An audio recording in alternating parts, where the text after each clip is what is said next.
Arts Weekly, celebrating regional expression, performance, and creativity, is brought to you in part by the Edward D. and Ione Auer Foundation, the Ian and Mimi Rowland Foundation, the family of Dr. Christopher and Kirsten LaSalle, and the support of viewers like you. Thank you.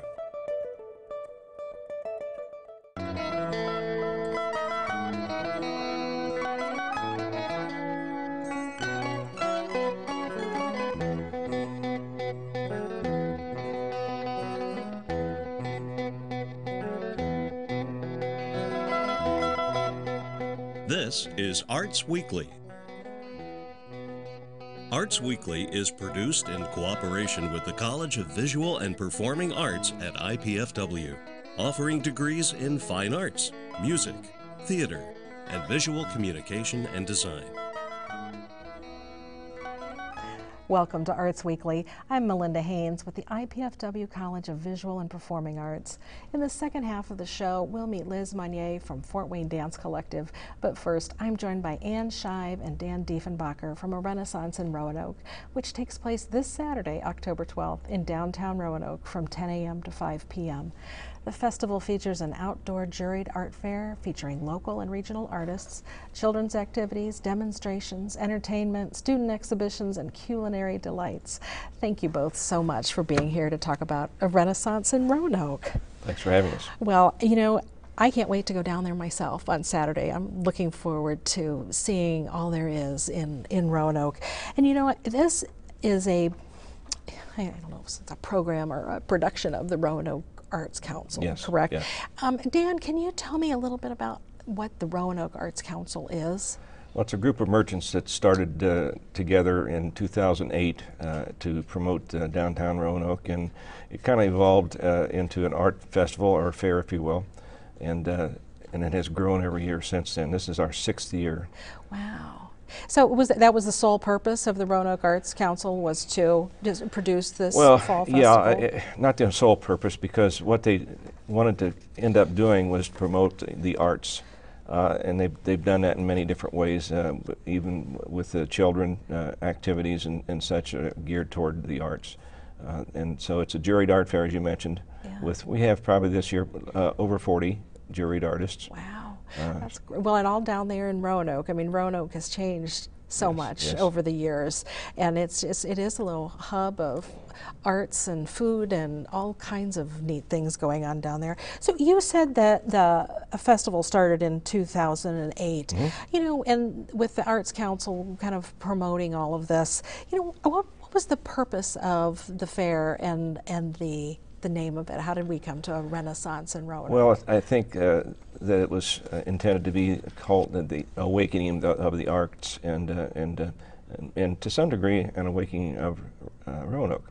Roanoke does a lot of different festivals, and it's a very active town. People are active in the community, but it was mostly done to get the arts recognized and to help promote it. The festival's changed over the years, I would imagine. From, you know, has it grown larger every year by leaps and bounds, or a little bit? It's grown most every year in one way or another. We've had more artists than we have now, but we've been a little selective, and so that it's not repetitive with too many of one type of artist. We've grown physically in that we've changed the venue a little bit. It's more on Main Street now than it is on First Street down there, for those people that know which streets I'm talking about. Right. But we've opened it up and made a little more room for the artists. Well, you know, and Roanoke is such a quaint little town, you know, but I don't think that's the only thing that makes this festival different than other art fairs. You know, what would you say are some of the unique things about this festival? Well, the venue, for one. It's very comfortable, family-oriented. You have a nice homey feeling, if you will, when you're down there, but you still have the artists and art that you see in other art fairs. But this is just more comfortable. We have food, we have entertainment, and just a lot of neat things going on. You've got things for all ages too. Yes. It's not just adults, but there's some neat kids activities. You know, Ann, can you tell me a little bit about some of those art activities for the kids and Well, they'll have a school-aged whole children? activity tent set up for children, basically of all ages, but there's also a display of the children's artwork. There is a juried high school art exhibit, and there is also the plein air paint out. I want to talk about that for a Okay. second. Let's All right. talk about that plein air paint out. You know, first of all, people who aren't familiar with the term plein air, can you tell me what that means and what it entails? Plein air is a French term, and it means in the open air. And it started in the mid-19th century, more or less. And it has become a great way for artists to get out, paint what they see right on the spot, and they usually take it home, done that day. So, you know, I think a lot of us are used to seeing images of artists in Paris, you know, outside in the streets. And is that That's the an classic example, yes. of plein air? So we're going to have how many artists in Roanoke painting what they see? We'll have 12 at least. Oh, wow. So we might have, hopefully we'll have a few extras show up in the morning. Yeah, so they'll be on almost every corner, and that just lends such an air to, you know, the art being produced Right. right then and there.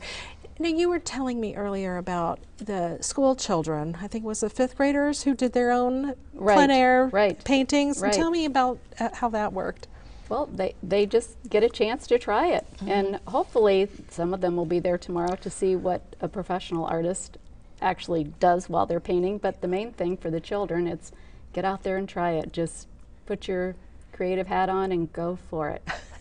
That's a wonderful thing for them to do, and to be Exactly. able to exhibit it is really special. Right. Now, you own Crestwood's Frame Shop and Gallery in Roanoke, but you're a little bit new to Roanoke. How long have you owned the shop? I've owned the shop a little over a year and a half, and it was at 129 North Main, and we moved it to 314 North Main to add the gallery. Okay.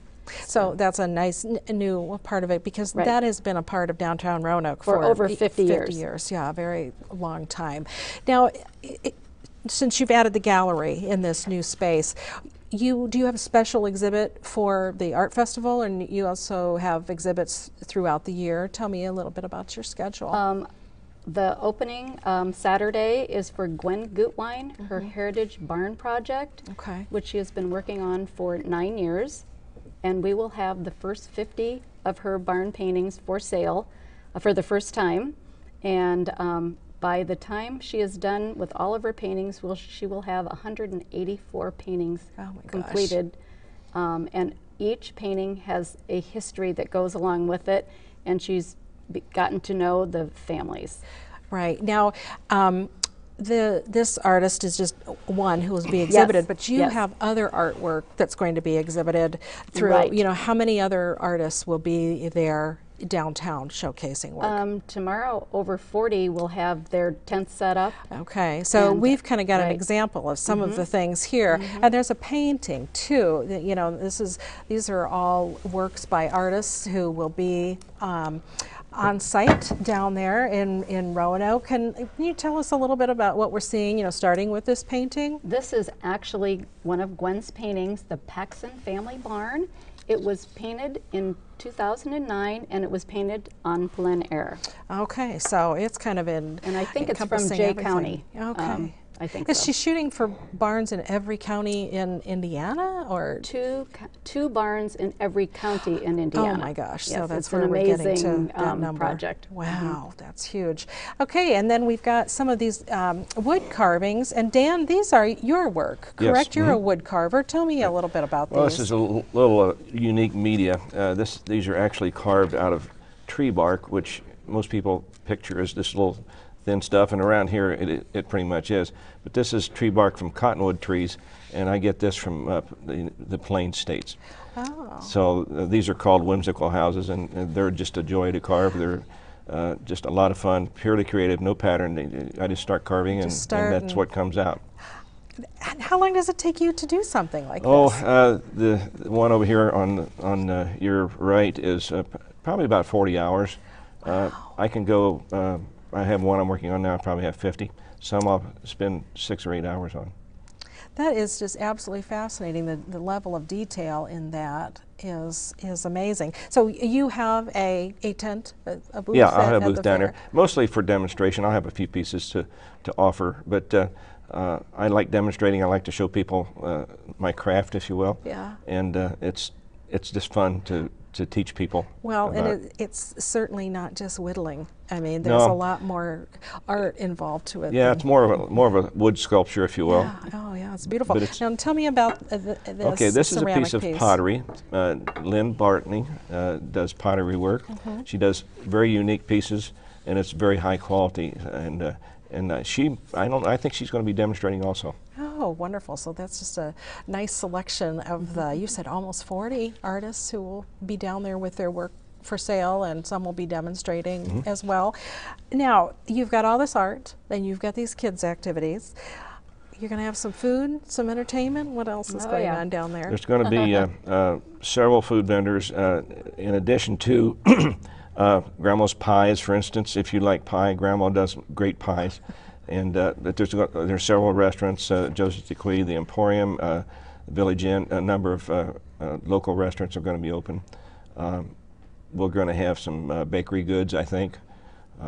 Plus, we're going to, with a little luck, we'll have the Farmers Fall Market. Oh, wow. So it's going to have everything down there. And one thing I think I wanted to make sure we mention is that the plein air competition is juried. Yes. You tell me about the judge and the prizes for this?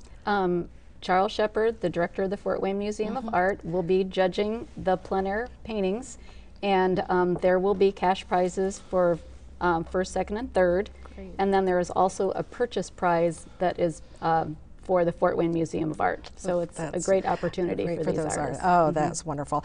Let's talk again about when and where the festival is. The festival is on Main Street in Roanoke. Which is only 10 to 15 minutes away from Fort Wayne. So, okay, this Saturday. Yes. Right. 10 to 5? 10 to 5. Okay. Right. And Great. Well, I can't wait to be there. Thank you both so much for Look being forward thanks to for here. having seeing us. Thank you. While we get ready for our next guest, Liz Monnier, please take a minute to view our performance calendar of what's coming up in our area. You also can follow us on Facebook, Twitter, and YouTube. We'll be right back to hear more about Fort Wayne Dance Collective's upcoming production, Into the Darkness.